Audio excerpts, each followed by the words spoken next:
the nutritional information that we're being fed and that we're consuming is contradictory, which is why I think it's important that you do what you do and that I do what I do. We have to give a different voice, because this idea that meat and organs are really the most prized foods is quickly being lost. I think there's a resurgence of it, but most people would believe that kale is healthier than meat. And I think that is a big problem.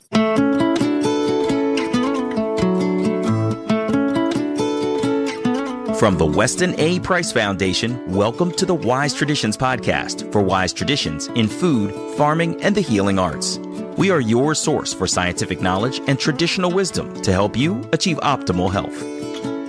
And now here is our host and producer, Hilda Labrada Gore. Hey there. There's a lot of buzz about the carnivore diet right now. What does an animal-based diet look like? And how can it benefit us? This is episode 388, and our guest today is Dr. Paul Saladino. Paul is the leading authority on the science and application of the carnivore diet. As a conventionally trained doctor, he decided to study the root cause of disease as opposed to the symptom-based model. And using the carnivore diet, he has helped patients reverse autoimmune conditions, chronic inflammation, and mental health issues. Today, Paul explains the carnivore diet. He breaks it down for us.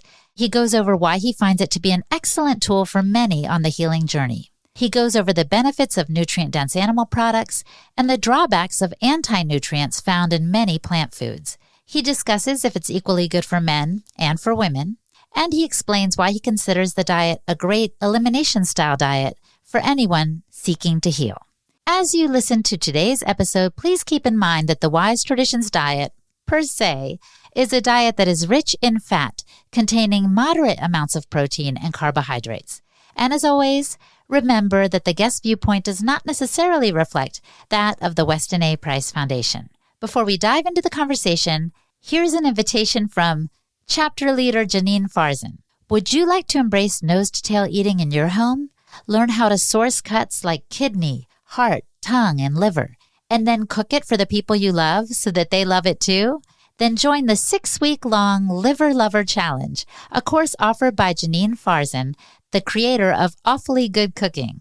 The benefits of eating offal, O-F-F-A-L, are many, as you may well know.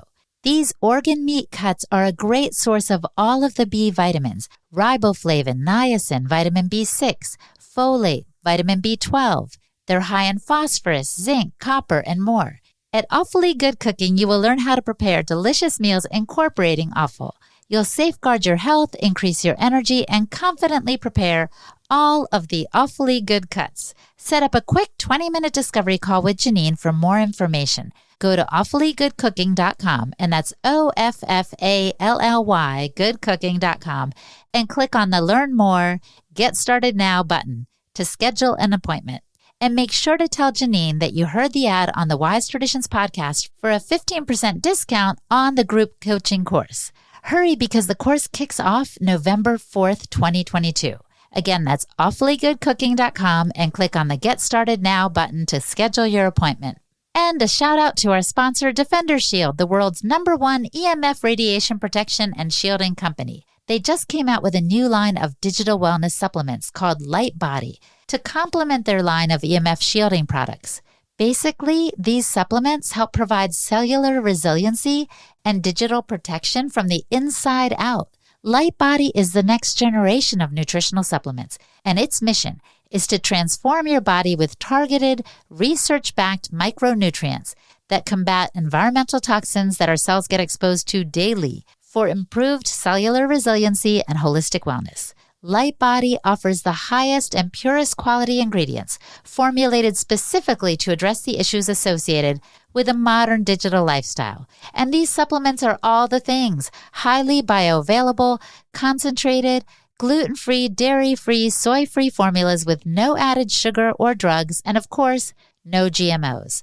They are perfect for people with MCS, multiple chemical sensitivity, or EHS, electromagnetic hypersensitivity syndrome. Go to defendershield.com and use the code WISE10 for 10% off any Light Body products. Actually, 10% off anything you like on their site. That's defendershield.com and the code word WISE. This is Hilda Labrada Gore, and you're listening to Wise Traditions. Welcome to Wise Traditions, Paul. Thanks for having me on. It's good to be here. You probably should have been on this show a long time ago because we have so much in common when it comes to diet. The Wise Traditions dietary lifestyle has to do with no refined or denatured foods, the importance of eating nose to tail. We have so much in common, but you're a conventionally trained doctor. How did you come to these conclusions? Well, I was waiting for you guys to invite me on the show, but it took a long time to get on. I don't know.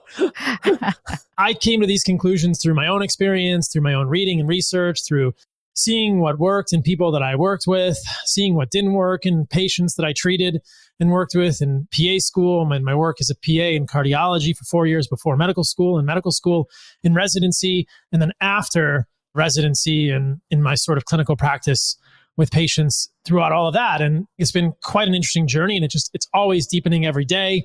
And it combines medical literature with anthropology and ethnography. It's quite fascinating. So fascinating. Let's take you back to that residency that you were doing. So you're working in the area of heart conditions and so forth. And so I guess you were seeing there may not be the correlation that you've been told that, for example, red meat causes cancer or heart disease. Before I went to medical school at the University of Arizona, I did PA school at George Washington University in Washington, D.C. And then I worked as a physician assistant in cardiology for 4 years. During that time, I wasn't really thinking much about nutrition. It was so early on in my medical career that I was really just treating patients and thinking a little bit about my own nutrition. I actually had a vegan phase during that time, which didn't result in good body composition for me. I was about 25 pounds of lean muscle mass lighter and had really bad GI bloating and gas during the time. So that was maybe the beginning of my nutritional curiosity. And the first step was a misstep, unfortunately, but that's how we all learn. And then I went back to medical school at the University of Arizona, then in residency at the University of Washington. I think as I got further in my training, I began to have more curiosities about patients' diets. In Western medicine, there's not really much focus or much actual real precise questioning or history taking of patients with regard to food and how it might be related to illness or not. We are a pharmaceutical centric model for better or for worse, mostly for the worse. Was the turning point for you, Paul? When did you start thinking, wait, the diet of these patients and my own diet matters? I think when I saw the effect that it had on myself, it starts with me. It starts with our own personal experience. And I think this is the way it starts for most people. They have something in their own life that causes them to question their dietary choices, or something in their family or their children's life that causes them to question their dietary choices. And then the light bulb goes off. For me, the first experience was probably the negative one with a vegan diet, seeing that I had bad gas. I was very, very skinny without a lot of protein and with a lot of plant foods in my diet that were not fermented or detoxified in any way. And then I added some meat back on what was essentially a Paleolithic diet for 10 to 12 years and was able to regain a lot of the muscle mass, but still had autoimmune symptoms, including eczema. And I had struggled with atopic symptoms with asthma as well for the majority of my life.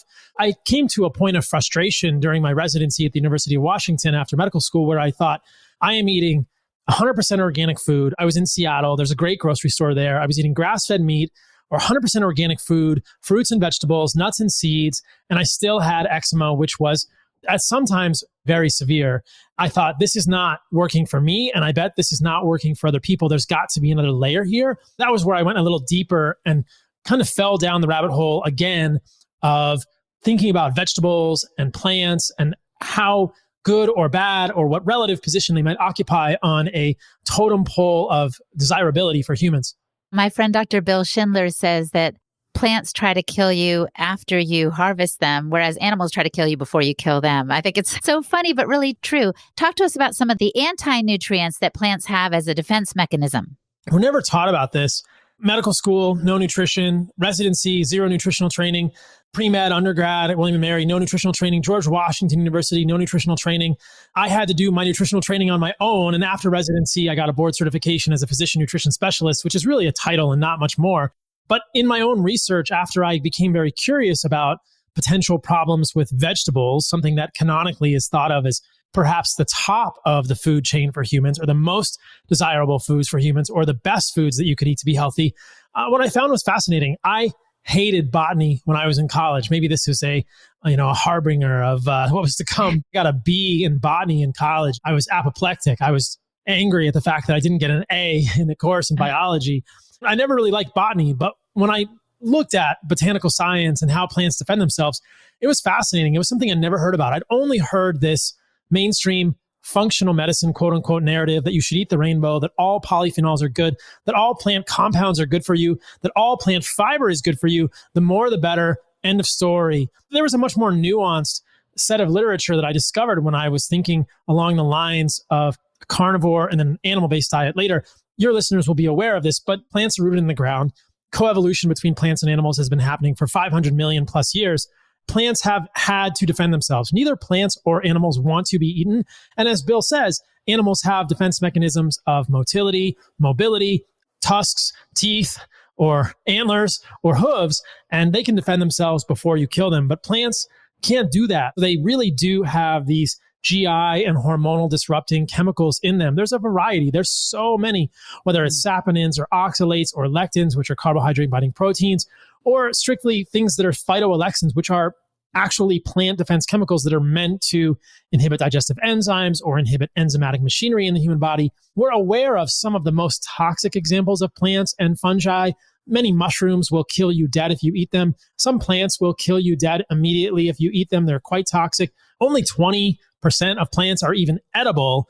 And if you talk to anyone who is a survivalist or spends time in the wilderness, you'll understand that edible doesn't mean it's good for you or that it's a good thing to sustain your vitality long term. It just means it won't kill you. And it might get you to the next day with enough calories to not die or starve one day, but it certainly doesn't make for vital, fertile, thriving humans. There's so many different types of plant chemicals. I mean, we could fill 3 hours of discussion of different types of plant chemicals. The question is not whether plants contain defensive chemicals. The question in my mind, the focus of my work has been how well does any human detoxify these plant chemicals? Could these plant chemicals be one of the causes, one of the occult or hidden causes of continued suffering for a lot of people who don't get better when they try and improve their diet? They might cut out processed foods, but they leave in things like salads and their autoimmune condition doesn't get better. Is there more that could be done for that person? Yes. And they think, I'm eating so healthy. Why do I feel so bad? Right? Yeah. You and I know, and many of our listeners as well, that we're very conscious of the fact that these vegetables, beans, seeds, nuts, and legumes have anti-nutrients like oxalates and phytates, the things you've mentioned. But where we differ is that here at the Weston A. Price Foundation, we think if these foods are soaked or fermented or sprouted, the anti-nutrients can be neutralized. This is indeed what people have done for millennia, probably. Why do you suggest removing these foods altogether from the diet? Why would a human eat survival food when they could eat the food that is most optimal for them and their ancestors and anthropologically been the most celebrated? When I spent time with the Hadza last year in Tanzania, they ate 0 vegetables. They didn't go about detoxifying anything because they had successful hunts. They were excited about honey and they were excited about meat and organs. They might eat a tuber here and there. They dug some tubers because we asked them to go dig equa, but they don't get very excited about plant roots. They definitely didn't eat a single plant leaf when I was there. They didn't touch a single plant seed. So I think it has to do with which are the most sought after foods for humans. One of the interesting things about humans, Homo sapiens and our precursors, Homo habilis, even Homo erectus 2 million years ago, is that we are omnivorous and we did descend evolutionarily from primates who were primarily plant eaters. One of the things that I think allowed us to thrive as humans is that we are adaptable. Certainly throughout our evolution, millions of years of human history and hominid history, there have been times of scarcity of hunting, whether it was ice ages or overhunting or warring tribes. In those situations, it's nice to have a few backup methods, in my opinion. This is my belief. It's nice to be able to gather some seeds or some grains and ferment them and detoxify them so you don't die. You can get till tomorrow. But I think there's a clear history and a clear precedent that these are still survival foods. They're not optimal foods for humans. They don't represent the most optimal sources of any nutrients that I'm aware of. And often the detoxification process isn't complete. So you can detoxify them enough to sort of break them down. But still, I mean, lectins persist unless you pressure cook the heck out of beans. You're really not going to get the lectins out of there. Phytic acid, you have to ferment that soybean so much to get rid of the phytic acid. It's really hard to get rid of these. And then I think what you end up with then is still really subpar food for humans. That's survival food rather than the optimal food for humans, which I would define as the most nutrient-rich, most bioavailable, and least toxic foods. What do we celebrate? What do we really intuitively seek as humans? We seek sweet, seasonal, colorful fruit and honey. But more than that, we seek a fresh kill, which we're going to eat nose to tail. We're going to eat every single piece of that animal. And the organs have definitely been forgotten about. I think the fact that more recent historical accounts like Weston A. Price's account with nutrition and physical degeneration show people doing this method, and we see that cultures do this, I would suggest or hypothesize that that's really a reflection of scarcity in a lot of those populations. And in unsuccessful hunting, perhaps you're aware of historical accounts of this, but I've never read or observed when I've traveled to these tribes, successful hunting that allowed for adequate food and congruent or contemporaneous, at the same time, simultaneous, them eating fermented survival plant foods. There's accounts of the Ikung in Botswana and Namibia saying that they'll eat up to 2+ kilograms of meat per day, so close to 4.5 pounds of meat per day when they have a successful kill, and they will shun the plant foods when they do that. So I think there's a real hierarchy of foods for humans, though detoxifying does reinforce or corroborate what we were saying earlier, that many of these plant foods do contain plant toxins. It's also a clear indication that these are second-class citizens in the world of food for humans. If we really want to thrive, my perspective is why not just focus on being the best hunter and gatherer that you can be? We live in a very strange, unique time today for a lot of reasons. You can be a very good hunter by driving your potentially electric vehicle to a grocery store where you can hunt and gather probably very sweet fruit, very good honey, meat, maybe some organs. If you can't get the organs there, there's other ways to get organs. For humans, most humans have the ability to be essentially the most celebrated hunters throughout human history. They can eat the most sought after foods. We can eat honey every single day. The Hadza went crazy for honey. They can eat fruit every day. The Hadza love fruit, and we can eat meat and organs every day. These are the foods that make the Hadza sing and dance and play their musical instruments. They don't get excited about baobab seeds. That's survival food for Hadza. They don't want that. I realize that we agree again, Paul, to my surprise. Principle number 3 of the Wise Traditions diet is nutrient density. And what Dr. Price found was that the most nutrient dense food, like you said, the foods that people prized and were happy to celebrate were those that came from animal sources, whether it was land or sea. It was the organ meats, and they ate everything nose to tail, of course. You're right. I hadn't thought before about how, in a way, some of these other foods are, like you say, second-class citizens that we overly depend on in our modern world. We go for the hunt and we go pick up a salad and some kale on the side. Which wouldn't earn many hunters in Hadza land a good wife. You ask the women what makes a good husband, and they say a good hunter. A husband or a suitor bringing back a salad isn't going to impress any ladies. You ask a man what makes a good wife, and they say the ability to make the milk of life or something, which is potentially breast milk. We'd have to examine them more about what the referencing there. You ask the Hadza men what the best day of their life is, and they don't say, oh, it's the day I found this huge bush of pumpkin leaves, the day I found this really big bushel of plant seeds or nuts. They say it's the day I hunt and kill the biggest animal, which for them is an eland. It's like a 1,000-kilogram impala. That's what they always say. So yeah, you're right. We're getting mixed up because the nutritional information that we're being fed and that we're consuming is contradictory, which is why I think it's important that you do what you do and that I do what I do. We have to give a different voice, because this idea that meat and organs are really the most prized foods is quickly being lost. I think there's a resurgence of it, but most people would believe that kale is healthier than meat. And I think that is a big problem. There's actually propaganda against meat now. There are all these things coming out all the time, little studies that show that red meat causes cancer or that meat eating shortens the lifespan, and almost as if there were a deliberate effort to get us to stop eating meat. Have you noticed this? Yeah, many people hear that message.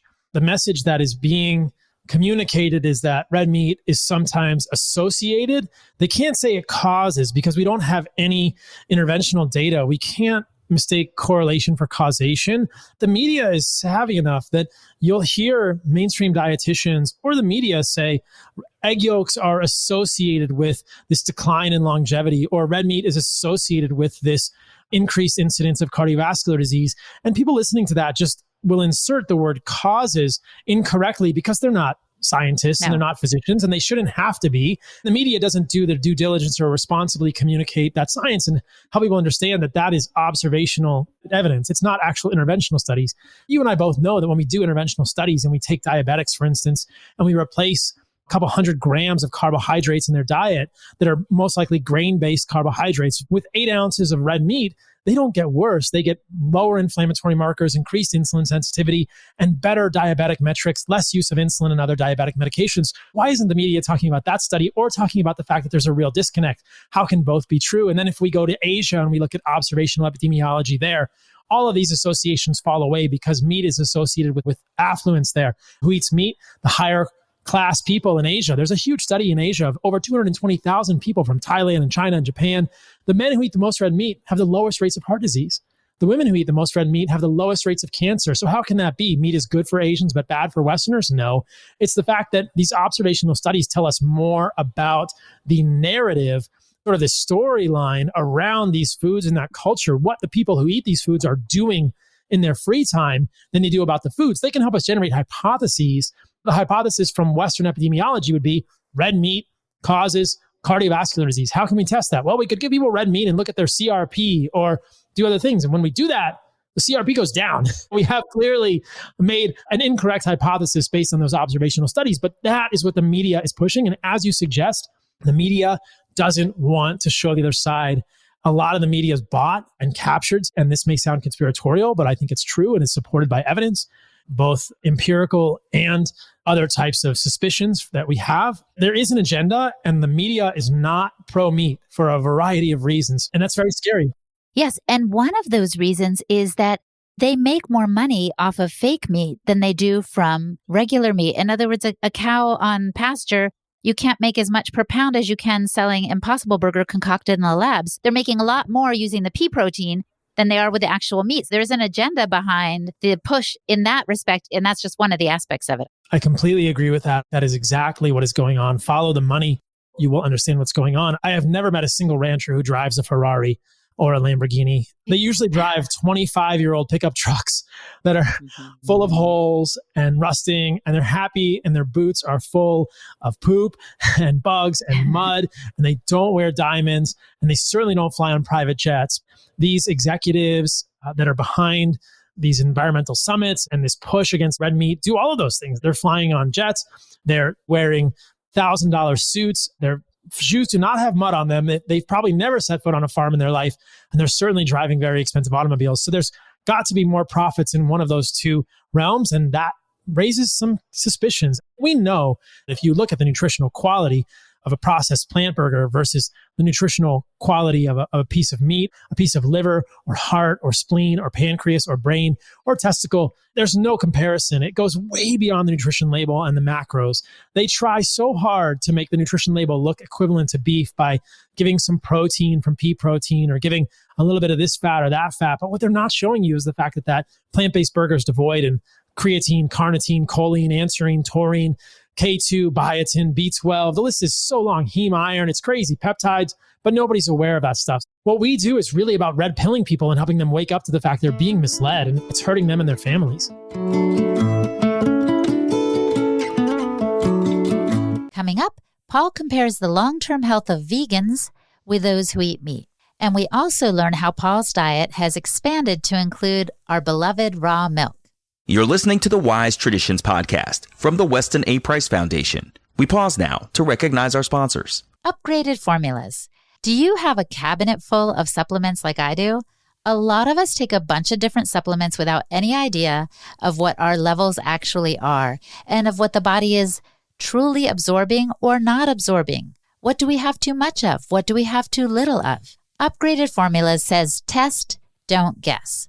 With Upgraded Formulas, upgraded hair test kit and consultation, you can find out exactly what your body needs or has too much of, and what you can take or eat to vanquish hidden deficiencies or correct imbalances. I am so happy I did this. After I submitted my hair sample, I met with a consultant who went over the results with me, telling me exactly what my ratios were, what was out of balance, and what foods I could eat. Yes, they go with food first, to balance out my body's minerals. I am so happy with these results. I can't recommend Upgraded Formulas highly enough. So go to their website, upgradedformulas.com, and save 20% on your first purchase using the code WISE at checkout. Again, test, don't guess with Upgraded Formulas. Go to upgradedformulas.com and use the code WISE at checkout. and Optimal Carnivore. Have you heard about their new Brain Nourish product? It combines grass-fed beef brain and lion's mane mushrooms in a groundbreaking formula. It is the ultimate whole food, nootropic to build a better brain. These two ancestral superfoods have been used for centuries to improve brain function and overall mental well-being, and they're now available for the first time together in convenient capsules. Studies have shown that both ingredients are remarkable at improving cognition and brain health, both in the short and the long term. They are guaranteed to have your brain firing on all cylinders for supreme focus, elevated mood, improved memory, greater clarity, and enhanced creativity. There are more benefits still for health, vitality, and longevity thanks to the highly nutritious superfood ingredients. Each serving has 1,500 milligrams of organic lion's mane and 1,500 milligrams of beef brain. They only use 100% real mushrooms at Optimal Carnivore. These are organic fruiting bodies which are rigorously tested for active compounds. The beef brain is sourced from the highest quality regenerative farms in New Zealand. The mission over at Optimal Carnivore is to make it easy for people to consume the most nutrient-dense foods on the planet, and I'd say they're doing a stellar job of it. Also, they plant one tree for every product sold, which helps the environment. Go to amazon.com/optimalcarnivore and use the code WESTON10 to receive 10% off all products. They have a grass-fed organ complex that contains 9 organs, a grass-fed liver product, and the new Brain Nourish. Again, that's amazon.com/optimalcarnivore and the code WESTON10. This is Hilda Labrada Gore, and you're listening to Wise Traditions. Interestingly, you were mentioning studies earlier, and I was thinking the best study is your own self, your own experience. Tommy John always says N equals 1. Just see what works for you. And I think you are a wonderful example of how a person can thrive going carnivore. When did you do it exactly, and what were the results in your own body?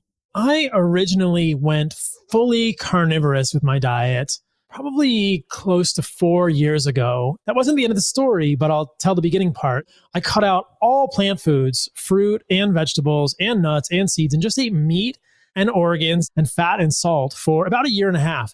And there were a lot of positive effects, and there were a couple of negative effects that caused me to change course a little bit a couple of years ago. The positive effects were an improvement in mood and resolution of eczema, which I had suffered from for many, many years. And that was quite striking. I could feel a difference within the first week or two of just eating meat. I felt good. And then gradually, maybe a year into it, I began to have some electrolyte issues, probably from long-term ketosis, and we can talk about why this is. But I was having hypnagogic jerks, which are jerks that happen in your body when you're going to sleep. You feel like you're falling and you get this like jerking motion that wakes you from sleeping. I was having muscle cramps when I was in the gym, and I would try and do a route. I was in a rock gym and I was climbing and either pointing and tensing my calf muscle to put my foot on a hold, and I would get a calf cramp, and I was having palpitations, having skip beats from my heart in the middle of the night that would wake me up sometimes. And eventually, when I started watching my testosterone, I could see that my hormones were going down. My T3 went down, though my TSH stayed the same. I moved at the end of my residency to San Diego, and I always felt subjectively a little bit cold. Anyone who spent time in San Diego knows it's just on the edge of being pleasant, but a little cold all the time. Costa Rica is thankfully quite warm all the time. I had this subjective sense that my thyroid was not where it needed to be, and my body temperature was lower when I would check it. Some benefits, but long-term ketosis, I think, was not viable for me. And I don't believe it's good for most humans for a lot of reasons. So I added back honey originally, thinking this is a plant food, it's made by bees, but it's kind of an animal food. Ideologically, I could still get my head around it. I felt a lot better with the honey. And then eventually I added back fruit, and I began to kind of reconsider this spectrum of plant toxicity. I knew that animal foods, meat and organs didn't have defense chemicals because those animals can do all of those defensive actions against us, kick, bite, run away, etc. The leaves and the stems and the roots and the seeds of plants are all part of that plant's reproductive effort. It's all part of gathering that sunlight, making glucose and photosynthesis to put energy into the seed to package the DNA to the next generation. You and I both know that seeds, which are seeds, nuts, grains, and beans, some of the most defended parts of plants because of that phytic acid, those oxalates, those digestive enzyme inhibitors. They're a high concentration of lectins, those carbohydrate binding proteins. But what the seeds are packaged in is often much less toxic. And even looking at the botany, I could find evidence that as fruit matures, less of the defense chemicals are present in it. There's really an intelligence in plants. As much as plants and animals have this animosity, plants are beautiful. They have an intelligence. Plants are trying to kill us, but we're trying to kill plants too. So it's kind of fair, and we're all just coexisting for millions of years. Plants are saying, hey, you can eat my fruit, but don't eat it too early because that seed inside isn't ready to germinate and you're going to waste all of my reproductive efforts. All of my energy is going to go to waste if you try and eat my fruit. A lot of fruit is green, which is the color of leaves, incidentally. This isn't always true, but there is a pattern here. A lot of fruit ripens going from green to another color. We know that whether it's a green bell pepper, it's going from green to red. And I'm not a fan of bell peppers in general because of the way that whole family, the nightshade family, even the fruits in the nightshade family, seem to trigger immune reactions for people. You see it in papayas in my front yard. There's a tree of papayas and there's 8 papayas out there and only one of them is orange. And I know which one I'm going for as a human because the rest of them are green and they don't taste good. The seeds inside are not ready to germinate. The plant hasn't done the good work of putting the nutrients and giving those seeds time to mature. Plants are kind of telling us green is not food, but orange or red or yellow, like a banana, which also goes from green to yellow, that might actually be food for you, but don't chew too many of the seeds or you'll get a stomach ache. Preferably just swallow them or spit them out or poop them out somewhere where they're in fertilizer, and then we'll all be happy. So I thought, okay, this makes sense to me. And I can find literature to support the fact there's not as many or sometimes very low levels of plant defense chemicals in fruit. So I added fruit back to my diet. And lo and behold, it took a few months actually to probably recover from that electrolyte deficit and those imbalances. I don't have heart palpitations. I don't have muscle cramps. My testosterone is much higher now. I think it was close to 500 at the time, the total. Now it's high to mid 700s most of the time when I check it. The sex hormone binding globulin went down from 125 to 50 something. There was a massive difference in the free androgen index with the hormones just getting out of ketosis. I don't get those hypnagogic jerks anymore at all. I'll just say this. We know clearly, and this is something I didn't discover until after kind of going through this whole process, not something I was taught in medical school, unfortunately. Insulin is vilified in some nutritional communities. And I think that the people doing this are very well intentioned and can see the effects of chronic basal insulin, like supplemental insulin for someone with diabetes. That doesn't seem to work that well for humans. But phasic, rather than tonic insulin, is very important for us. Postprandial insulin levels are really important for us to signal glutathione production, to turn on glutathione peroxidase, and to transcribe a whole bunch of genes involved in glutathione, but also to signal to the kidneys that they should retain electrolytes properly. Without insulin signaling, if you are low carb or zero carb and you are never getting a postprandial insulin spike, your kidneys just aren't getting the proper signal to retain the sodium, and then connected with the sodium is chloride, magnesium, potassium, all of these other electrolytes, calcium, that affect the performance of our muscles and all of our electrolyte balance in the human body. That's how we are this body electric. That's how the electrical signals of our body moves. We can exist in ketosis as humans on a survival state. It also parallels a lot of these plant foods. It's a survival state. It's not meant to be the optimal source for humans. The optimal state, clearly what is fertility is meat and organs, but also carbohydrates. That's how people really become vital and I think fertile and romantically receptive would be the most politically correct way to say that. Let me ask you, I have followed you on social media platforms and I follow some of my other carnivore friends. I feel like more men are carnivore or going carnivore-ish than women. Is this diet or a carnivore, more meat-based diet recommended for women? Absolutely. I transitioned from carnivore to what I have termed animal-based more than 2 years ago. I detail on my Instagram at Carnivore MD 2.0 all the time what I'm eating. Every single day I'll do a story about what I'm eating. And if people follow that and they follow my content or they listen to my podcast, which is called Fundamental Health, they'll know that I'm eating upwards of 200 grams of carbohydrates a day now, probably 250 on a lot of days between raw, glyphosate-free honey and fruit. In Costa Rica, I get papaya, mango, pineapple, whatever I can get my hands on, I will eat the fruit. And it's kind of an intuitive thing for me. I'm quite active. For women, a lot of these same macros will work quite well if you're incorporating carbohydrates. What I did experience when I was talking about exclusively carnivorous diets was some women had improvements in autoimmune stuff, and there are examples of this in the community. Women having fertility improvements, women having improvements in autoimmune disease.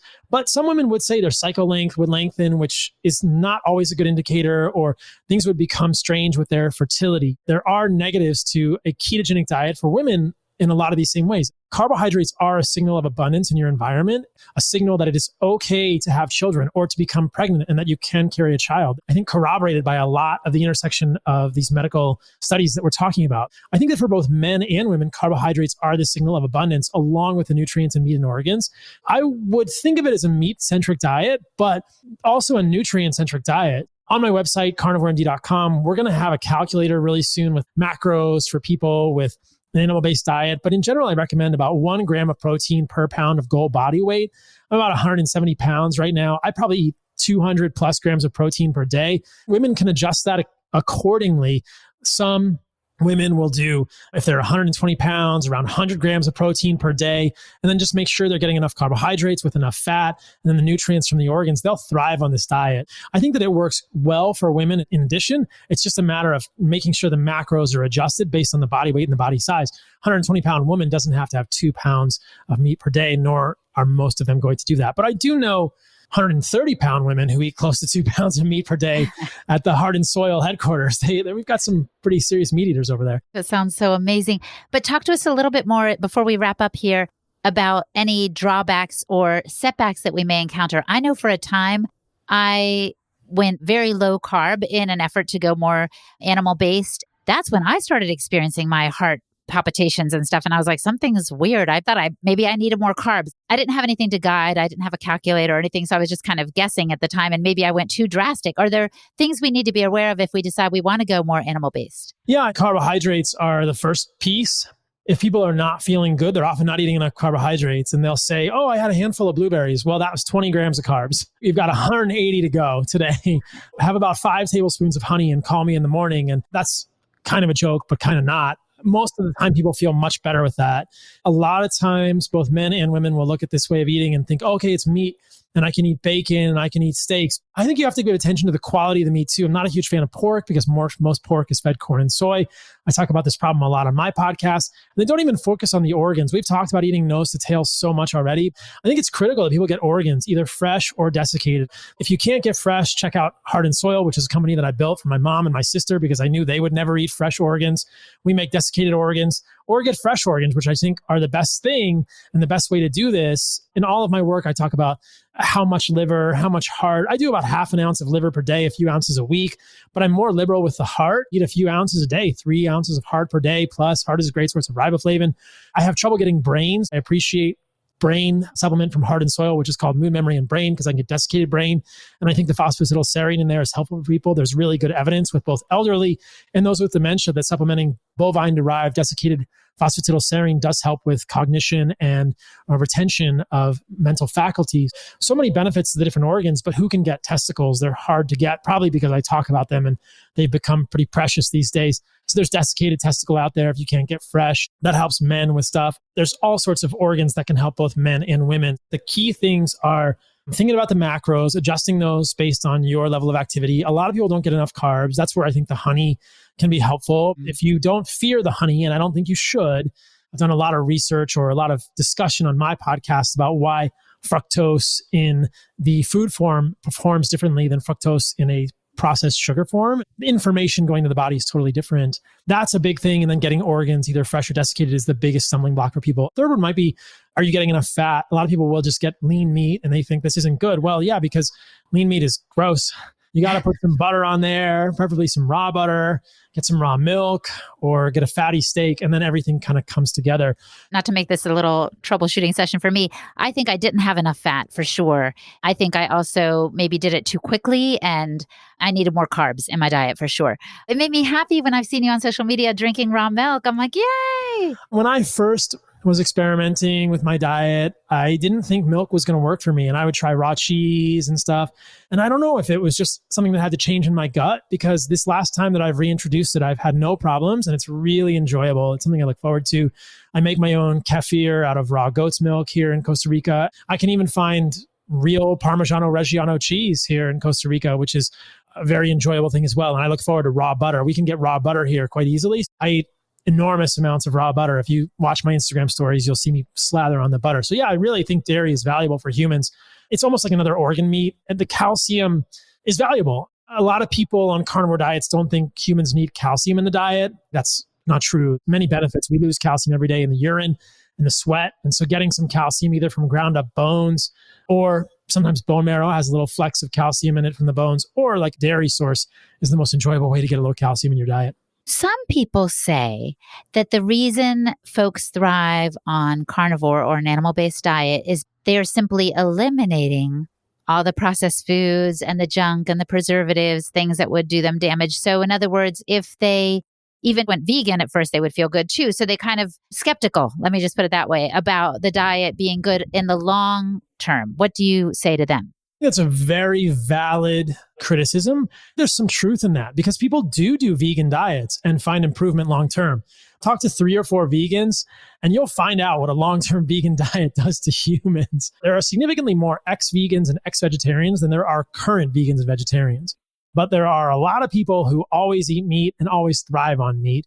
If you talk to long-term animal-based eaters, you will see people that look completely different than long-term vegans and that are thriving in ways that are completely different than a long-term vegan could achieve without massive amounts of synthetic vitamins and multimineral supplements and all kinds of things like that. I think it's absolutely a valid criticism. And I think the removal of offending foods is a very powerful intervention and something to be lauded no matter what someone does. I've said on other podcasts and publicly that the first step is an intentional choice with regard to your diet, whatever it is. Most humans, if they're honest with themselves, will end up eating meat and organs if they can be that brave for organs.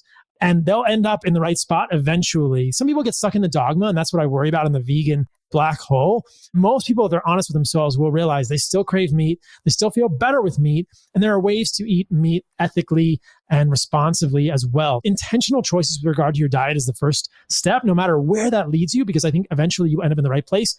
I don't want people to have to suffer needlessly. I think you should just go Candyland and take the slide all the way to the candy cane forest, and you don't have to go through all the muck in the middle.